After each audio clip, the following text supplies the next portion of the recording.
साबिक chief justice Pakistan Saqib Nisar ने high court जज को हुक्म दिया कि 2018 के इंतखाबात से पहले नवाज शरीफ और मरीम नवाज जमानत पर रिहा नहीं होने चाहिए। गिलगित बल्तिस्तान के साबिक चीफ जज के इंकशाफ पर इस्लामाबाद हाई कोर्ट में समाअत। Chief justice Islamabad high court justice Athar Minallah ने कहा, मुसलसल ये बात की जा रही है, कहा गया उन्हें इलेक्शन से पहले न छोड़ें, कम से कम आप हमारे रजिस्ट्रार से तो पूछ लेते। ये इल्ज़ाम इस कोर्ट के खिलाफ लगाया गया है। इल्ज़ाम लगाया गया है कि ये हाई कोर्ट हिदायत लेती है। क्या हमारी कोर्ट के जजेस किसी से हिदायत लेते हैं? आपने पता किया एवन फील्ड का फैसला कब आया? वो और जस्टिस आमिर फारूक उस वक्त छुट्टियों पर बैरून मुल्क थे। जस्टिस मोहसिन अख्तर कियानी और जस्टिस मियां गुल हसन औरंगजेब ने इब्तिदाई समाअत की। उनके सामने अगर कोई चीफ जस्टिस ऐसी बात करे तो वो तहरीरी तौर पर सुप्रीम जुडिशल काउंसिल को आगाह करेंगे। अदालत ने फरीकैन को शो कॉज नोटिस जारी करते हुए 26 नवंबर को ज़ाती हैसियत में तलब कर लिया। खदशा है कि ये बयान हल्फी जाली है। आप कोई एक सबूत दिखाएं कि इस केस के जजेस किसी और से हिदायत लेते हैं, मैं इसकी जिम्मेदारी कबूल करूंगा। इस्लामाबाद हाई कोर्ट के चीफ जस्टिस अतहर मिनल्लाह का अंसार अब्बासी से मुकालमा। अंसार अब्बासी ने कहा कि बयान हल्फी की स्टोरी में पेशा वराना तकाजे पूरे किए। बयान हल्फी उनका नहीं, supreme appellate court Gilgit Baltistan के साबिक चीफ जज का है। बयान हल्फी देने वाले राना शमीम से इसकी तस्दीक भी की।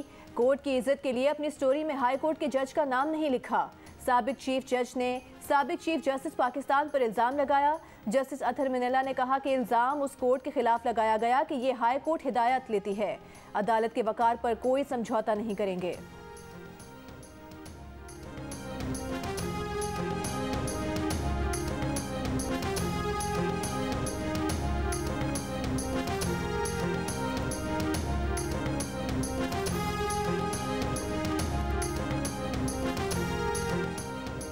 इमरान खान की हुकूमत में उनके इत्यादी भी नाराज हो गए हैं। अब तो काउंटडाउन शुरू हो चुका है।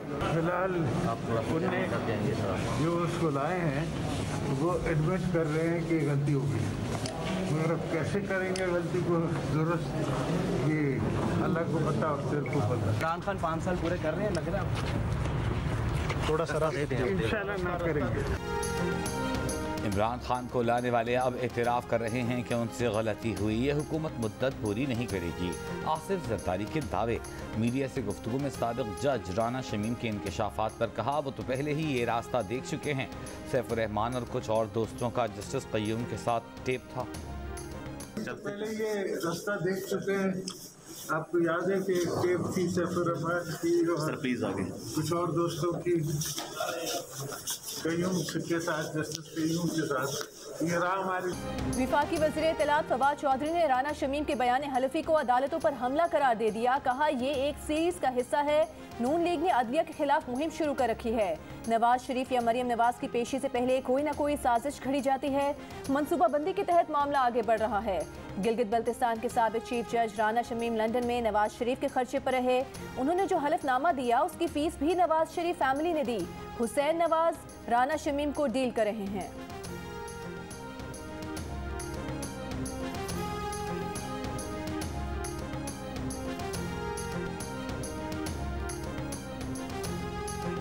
मुस्लिम लीग नून के रहनुमा शाहिद काकान अब्बासी का साबिक चीफ जस्टिस साकिब निसार से अदालत में बयान हलफी जमा कराने का मुतालबा। कहा, मुल्क के साबिक चीफ जस्टिस पर इल्ज़ाम लगा है। अगर साकिब निसार अपना नाम क्लियर न कर सके तो सुप्रीम कोर्ट पर कौन यकीन करेगा? रियासत मदीना की बात करने वाले रियासत मदीना की तारीख पढ़ लें। तो ऐसे बेहया बेशरम लोगों को चौक पे मुंह काला कराकर एक चीज आपको मारने की जरूरत है, लेकिन इसको जज कहेंगे? आप तो दलाली वाला काम कर रहे हैं। जो आदमी नोट की वजह से जमीर खुला है, डर की वजह से या किसी की वीडियो है, क्योंकि इसकी तो पूरा इसकी हिस्ट्री है। इसके बेटे को एडवोकेट जनरल बनाया गया। इनको सजाएं देना बड़ा जरूरी है। बेनिफिट्स देते हैं बेशरम बेहया, और उसके बाद फिर जमीर जागने की बातें करते हैं। ऑल शॉल बोले और इतना उनको पता भी नहीं। उन्होंने बोल दिया कि उनके बेटे को नवाजा गया था PML नून के दौर में कि उन्हें एडवोकेट जनरल बनाया गया था। मैं कभी भी एडवोकेट जनरल नहीं रहा। हाँ जी, एक असिस्टेंट एडवोकेट जनरल ज़रूर रहा हूँ। वाले साहब का तो स्टांस है कि मैं इसके साथ स्टैंड करता हूँ। तहरीक इंसाफ के सेनेटर फैसल वावडा ने गिलगित बल्तिस्तान के साबिक चीफ जज राना शमीम पर गुफ्तगू करते हुए इंतहाई सख्त अल्फाज इस्तेमाल किए। साथ ये इल्ज़ाम भी लगाया कि इन्होंने पैसे खाए हैं, इनको सजाएं देना बड़ा ज़रूरी है। फैसल वावड़ा ने इल्जाम लगाया कि नोट की वजह से अब ज़मीर खुला है। इनके बेटे को एडवोकेट जनरल बनाया गया। राना शमीम के बेटे ने फैसल वावड़ा के इल्जामात मुस्तरद कर दिए। अहमद हसन राना एडवोकेट का कहना था कि फैसल वावड़ा ने टीवी टॉक शो में ऑल फोल बोला, कभी एडवोकेट जनरल नहीं रहे, असिस्टेंट एडवोकेट जनरल काम किया। रिकॉर्ड उठाकर देख लें, पता चल जाएगा कि मेरिट पर भर्ती हुए थे या पर्ची पर। वालिद का मौक़िफ़ है कि वो अपने बयान हलफी पर कायम हैं।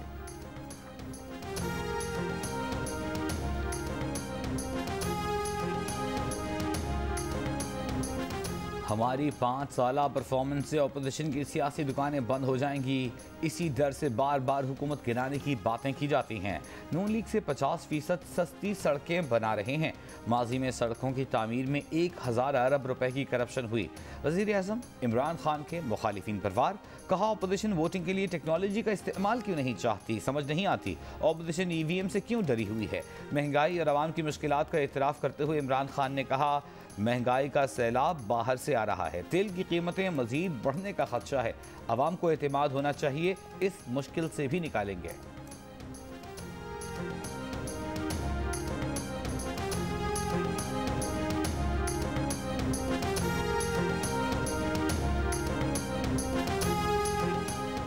वज़ीर इत्तला फवाद चौधरी ने कहा है कि पिछली हुकूमतों ने ज़मीन मालिकान को फ़ायदा पहुँचाने के लिए मोटरवे बनाए। तमाम मंसूबे कमीशन की नीयत से बनाए गए।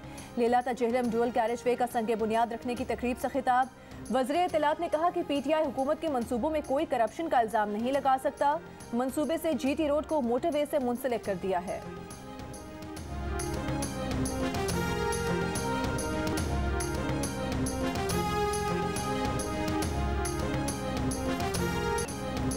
वज़ीर इत्तलात फवाद चौधरी का इलेक्शन कमीशन से मुआफ़ी मांग ली।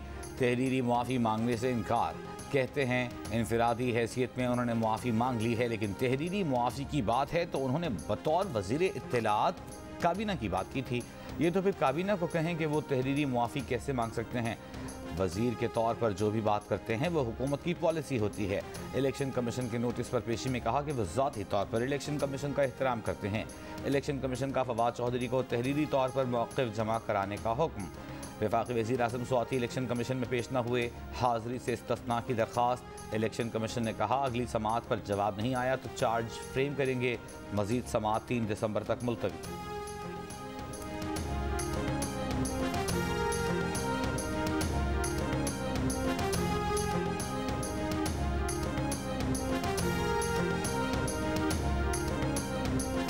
वफाकी वज़ीर आज़म स्वाति ने कहा है कि कल पार्लियामेंट के मुश्तरका इजलास में दूध का दूध पानी का पानी हो जाएगा। इस्लाहात का मकसद इलेक्शन कमीशन को खुद मुख्तार बनाना है। इलेक्शन कमीशन का किरदार अंपायर का है। मीडिया से गुफ्तगू में कहा कि पार्लियामेंट के मुश्तरका इजलास में अपोजिशन को शिकस्त होगी। जिन लोगों ने हर हल्के में 10-10 हज़ार जाली वोट बनाए हों वो इदारों की मजबूती का नहीं सोचते। वफाकी वज़ीर कानून फ़ारूक नसीम ने कहा कि कानून साजी के लिए इलेक्शन कमीशन की मंजूरी ज़रूरी नहीं।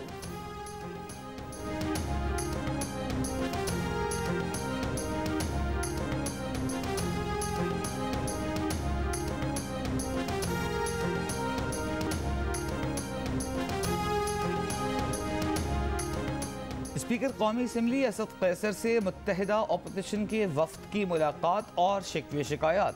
अपोजिशन अरकान ने असद कैसर से कहा अपोजिशन ने EVM और दीगर मुतनाज़ कानून साजी पर स्पीकर की मुज़ाकरात की दावत पर रजामंदी जाहिर की, लेकिन अब हुकूमत ने मुश्तरका इजलास बुला लिया, ये किसकी तौहीन है। असद कैसर ने कहा कि वो हुकूमती वज़रा से बात कर रहे हैं, इत्तेफाक़ राय से कानून साजी होती तो बेहतर था। पूरी कुव्वत से हुकूमत की स्याह कानून साजी का रास्ता रोकेंगे। शहबाज शरीफ की ज़ेर सदारत अपोजिशन के मुशावरती इजलास में अज़्म। तमाम अरकान को कल पार्लियामेंट में हाज़री यकीनी बनाने का हुक्म। फैसला किया गया कि मुत्तहिदा अपोजिशन के कायदीन अपनी अपनी जमातों के अरकान की हाज़री यकीनी बनाएंगे। शहबाज शरीफ ने इजलास में खिताब करते हुए कहा कि हुकूमत गिरती हुई दीवार है, सहारे उसे बचा नहीं सकते। हुकूमत ने मुल्क को मुआशी जवाल और अवाम को महंगाई के वबाल में मुब्तला किया। ये जालिम हुकूमत स्याह कवानीन से जिंदगी नहीं पा सकती।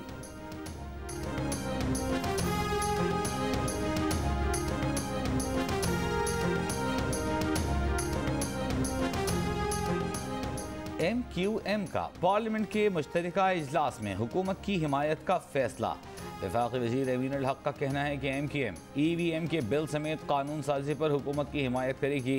MKM के मुतालबे पर हैदराबाद यूनिवर्सिटी और मरदमशुमारी बिल भी मुश्तरका इजलास में पेश किए जाएंगे।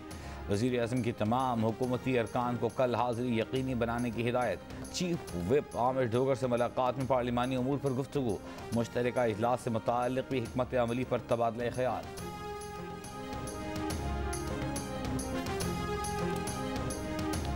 आखिर जरूरत क्या है कि ये सब कुछ 19 नवंबर से पहले करना है, न 19 नवंबर को और न 19 नवंबर के बाद। इस सारे मामले को मशकूक बनाता है। PDM के सरबराह मौलाना फजल रहमान ने कहा है कि छोटी पार्टियों पर पार्लियामेंट के मुश्तरका इजलास में जाने के लिए दबाव डाला जा रहा है।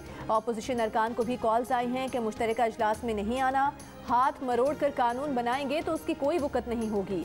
कोयटा में मीडिया से गुफ्तगू में कहा कि मुल्क जबर के तहत चल रहा है। उनके पास रिपोर्ट्स हैं कि किन किन लोगों को सेफ हाउसेस में ले जाया गया। हुकूमत के पास ज़बरदस्ती वाली अक्सरियत है, हुकूमत चल नहीं रही, चलाई जा रही है। वो चलने वालों और चलाने वालों दोनों को जानते हैं।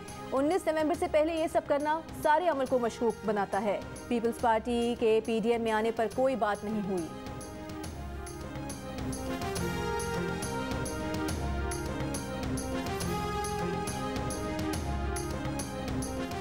ये हुकूमत बैसाखियों के सहारे चल रही है। ये बैसाखियां हिल चुकी हैं। सेनेट इजलास में पीपल्स पार्टी की शहरीर रहमान का इजहार ख्याल। बाबर आवान ने जवाब दिया, हज़ारों ख्वाहिशें ऐसी कि हर ख्वाहिश पे दम निकले, हम 5 साल गुजारेंगे। कायद ऐवान डॉक्टर वसीम शहजाद ने कहा कि इत्तेहादियों के साथ बेहतरीन ताल्लुकात हैं। बैसाखी की तलब में तो अपोजिशन गली गली फिर रही है। इमरान खान को बैसाखी की ज़रूरत नहीं। बगैर मशावरत के पार्लियामेंट का मुश्तरका इजलास तलब करने पर सेनेट से अपोजिशन का वॉकआउट।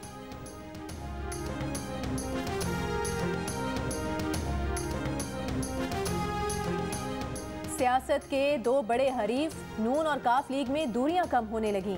शहबाज शरीफ के साहिबजादे हमजा शहबाज चौधरी शुजात की अयादत करने अस्पताल जा पहुंचे। स्पीकर पंजाब असम्बली चौधरी परवेज इलाही भी मौजूद थे।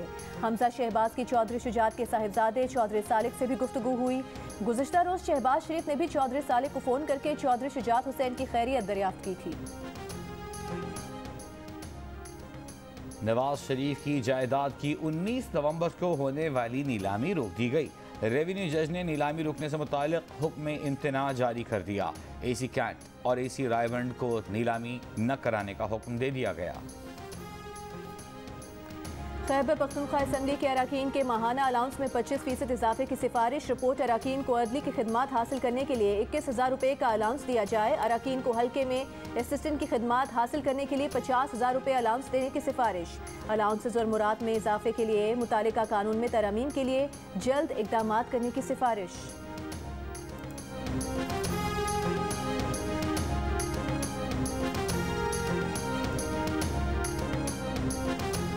CNG की कीमत में 10 रुपए 30 पैसे फी किलो का इजाफा कर दिया गया।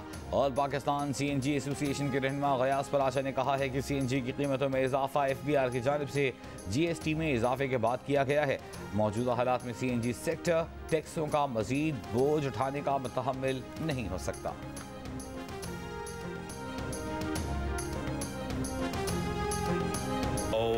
नी हाओ माँ, शूफू चिया, भाई चाइनीज जुबान सीख रहा हूँ। मेरी फिल्म जो लग रही है द डोंकी किंग चाइना के सिनेमा घरों में 19 नवंबर को। हाँ ना, पाक चीन दोस्ती जिंदाबाद। वू द मिंग जिंग शे मंगू मंगू जॉन मंगू नी हो आहा।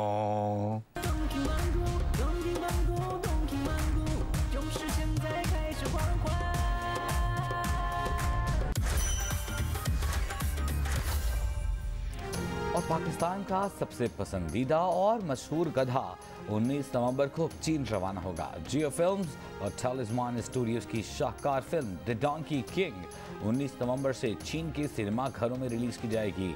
डोंकी किंग पाकिस्तान के अलावा 10 दीगर मुल्कों में कामयाबी के झंडे गाड़ चुकी है।